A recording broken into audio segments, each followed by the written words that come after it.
ये आकाशवाणी रायपुर है। छत्तीसगढ़ी समाचार बुलेटिन के संग वसुधा सेन के जय जोहार। अब सुनो आज के प्रमुख समाचार। मुख्यमंत्री हा आज प्रदेश में मितान योजना के करीन शुभारंभ।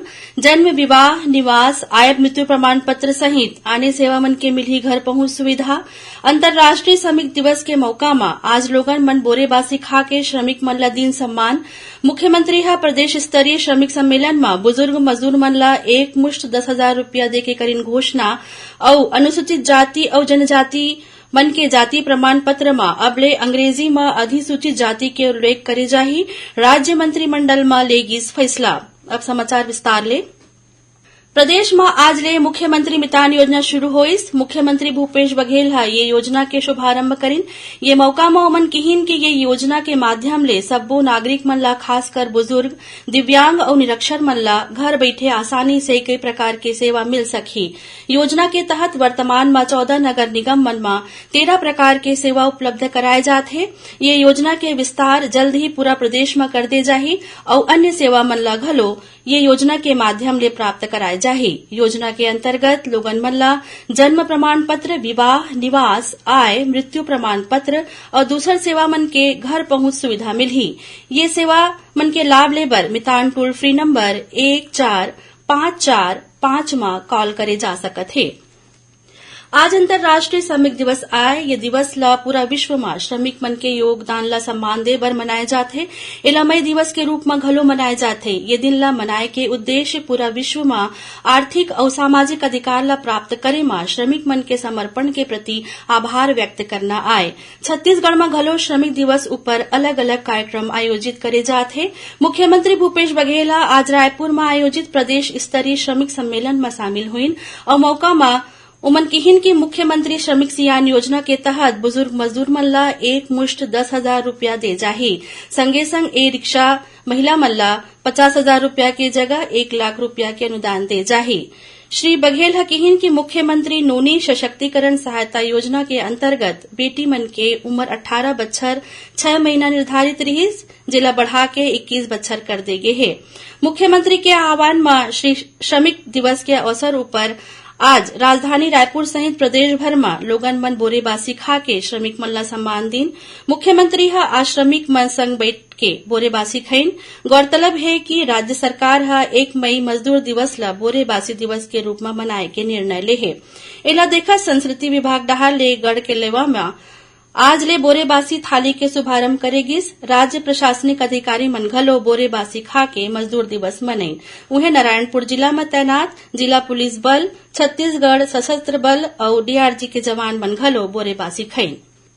प्रदेश में 1 नवंबर 2004 से नियुक्त शासकीय सेवक मन बर नवीन अंशदायी पेंशन योजना के जगह में पुराना पेंशन योजना लागू करे के निर्णय के आज अनुमोदन करेगिस। उन्हें नवीन अंशदायी पेंशन योजना बर वेतन से ही करे जात 10% के मासिक अंशदान के कटौती 1 अप्रैल 2022 ले समाप्त कर सामान्य भविष्य निधि के नियम के अनुसार मूल वेतन के न्यूनतम 12% कटौती के प्रस्ताव लगलो सहमति देगिस। मुख्यमंत्री भूपेश बघेल के अध्यक्षता में आज रायपुर में मंत्री परिषद के बैठका आयोजित होइस। बैठका में अनुसूचित जाति और जनजाति के व्यक्ति मन के मात्रात्मक त्रुटि के कारण जाति प्रमाण पत्र प्राप्त करे में होवत कठिनाई मन ला दूर करे के उद्देश्य ले अंग्रेजी में अधिसूचित जाति ला मान्य करे और जाति प्रमाण पत्र में अंग्रेजी में ही अधिसूचित जाति के उल्लेख करे के निर्णय लेगिस। उन्हें छत्तीसगढ़ लोक सेवा आयोग, छत्तीसगढ़ व्यावसायिक परीक्षा मंडल और विशेष कनिष्ठ कर्मचारी चयन बोर्ड डहार ले आयोजित परीक्षा मन के शुल्क माफ करे के निर्णय के अनुमोदन करेगिस। एकर अलावा मंत्रिमंडल हा छत्तीसगढ़ अमर जवान ज्योति स्मारक की स्थापना बर नवा रायपुर अटल नगर विकास प्राधिकरण ला निर्माण एजेंसी नियुक्त करे के घलो निर्णय ले है। आज हुए मंत्रिमंडल के बैठका में मिट्टी के उर्वरा शक्ति के पुनर्जीवन बर रासायनिक खाद और कीटनाशक मन के बदला वर्मी कंपोस्ट खाद के उपयोग के संगे संग गौमूत्र और अन्य जैविक पदार्थ मन के उपयोग ला बड़ पैमाना में बढ़ावा दे के उद्देश्य ले ए बछर अक्षय तृतीया 3 मई ले प्रदेश में माटी पूजन अभियान के शुभारंभ करे के निर्णय लेगिस। माटी पूजन के कार्यक्रम ला क्षेत्र विशेष के परंपरा अनुसार पारंपरिक रूप से मनाए जाही। मंत्रिपरिषद हा एक अन्य निर्णय में पंचायत और ग्रामीण विकास विभाग डहाले सहायक मानचित्रकार के 125 पद पर नियुक्ति पर जारी चयन सूची के एक बछर तक प्रभावशील रहे के वैधता अवधि ला शिथिल करे के सहमति दिन उन्हें संचालनालय आयुक्त के अंतर्गत स्टेनोटाइपिस्ट के रिक्त पद के पूर्ति पर परीक्षा परिणाम के वैधता अवधि ला एक बछर बढ़ाए के निर्णय ले गए है। एकर अलावा वाणिज्य कर विभाग के अंतर्गत चतुर्थ श्रेणी कर्मचारी मन से सहायक वर्ग 3 के पद पर पदोन्नति प्रदान करे जाए बर पदोन्नति के कोटा एक बार 25% के स्थान में 50% करे के निर्णय ले गए है। छत्तीसगढ़ी समाचार बुलेटिन आप मन आकाशवाणी रायपुर ले सुनत हव की वास्ता और खबर के विश्वसनीयता ले हमर वास्ता। आकाशवाणी समाचार रायपुर के प्रादेशिक समाचार बुलेटिन के संगे संग हमार समसामयिक कार्यक्रम आप रेडियो के संग अपन मोबाइल में घलो सुन सकत हो। आकाशवाणी समाचार फेसबुक, ट्विटर और यूट्यूब में घलो हावय। हमार फेसबुक पेज हरे Chhattisgarh news on AIR, Twitter handle CGAIR news और हमार यूट्यूब चैनल हरे छत्तीसगढ़ AIR न्यूज। तो अब रेडियो के संगे संग आपके मोबाइल के माध्यम ले हम आप तक पहुंचत हन। छत्तीसगढ़ के हर खबर पर सुनत रहो आकाशवाणी समाचार।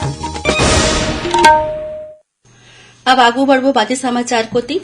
राष्ट्रीय पावर लिफ्टिंग प्रतियोगिता में छत्तीसगढ़ के दुर्ग जिला के संतोषी मांझी हा स्वर्ण पदक जीत के राज्य ला गौरवान्वित करे हैं।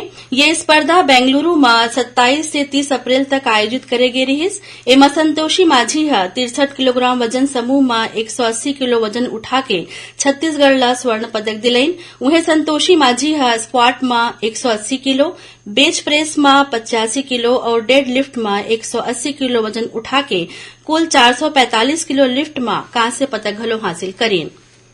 मुख्यमंत्री भूपेश बघेल आज स्वतंत्रता संग्राम सेनानी स्वर्गीय लाल श्याम शाह के जयंती में उनला नमन करीन। ए अवसर में मुख्यमंत्री उनला श्रद्धांजलि देवत हुए कहीन कि श्री शाह राजनांदगांव जिला के पानबरसा के निवासी रहीन। उमन CPN बरार के समय सांसद और विधायक के रूप में प्रदेश और देश के सेवा करीन। छत्तीसगढ़ राज्य निर्माण आंदोलन में घलो उनकर सक्रियता रहीस।